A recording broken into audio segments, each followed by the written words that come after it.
Whether you're a buyer or seller, homeowner or renter, it never hurts to know what's going on in the housing market. So I wanted to give you a little bit of a market update on what's happening in my beloved St. Louis. Let's talk about the inventory. We have currently about 2 months supply of inventory available. And we say that, but what does it really mean? And what it means is that if no other homes were to come on the market, then it would take 2 months to sell the homes that are currently available for sale. And you say, well, Nate, what are you talking about? I'm looking all the time. There's nothing for sale, nothing that I want to buy. That's the difference. Because when we're talking about what's happening in our current market, what we know is that those A properties, as I call them, the properties that are the well updated, well maintained, updated and just beautifully appointed, those are going to sell right away. We're going to see those come on the market and be gone by the end of the weekend. And in fact, what we're seeing overall in our market is that homes are selling for an average of about 101.5% of their list price.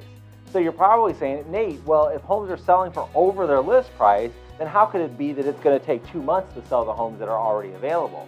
Well, that's why, because it's not a one-size-fits-all approach.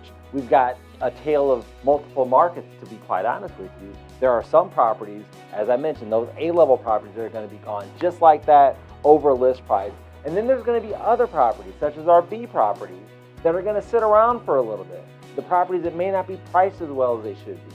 They're going to spend a little bit more time on the market because perhaps the seller of those homes were a little more ambitious in terms of what they had to offer to the market, and the market just wasn't willing to accept it. So what those properties do mean for you, if you're a home buyer or a potential home buyer, you might be able to actually get a deal, be able to negotiate a little bit better in those circumstances. Because what I tell my buyer clients today is, for the most part, is like, do you want the deal or do you want a house? Because it's hard to get both in this market, because we've got such an interesting dynamic taking place between quality homes and the amount of buyers that are out there looking to invest in them, and just the homes on the market in general. So we've got to weigh those things and balance them. And for home sellers, when I'm representing my clients who are looking to sell their home, the conversation is very much, we have to make sure that we price the home appropriately so that we can attract the most amount of qualified buyers and perhaps generate multiple offers. But that's not a given, because at the end of the day, we just need one buyer. We got one house to sell. We just need one buyer who is well qualified and is willing to pay the price that we've discussed.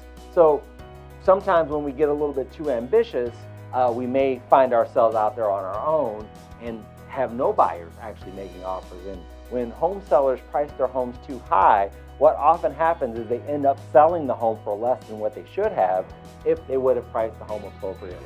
So that's where the services of a talented realtor come into play. And I happen to know one. So if you have any questions about buying or selling a home or renting or anything, or just the real estate market in general, give me a call, reach out. I'd be happy to talk with you about it. Take care.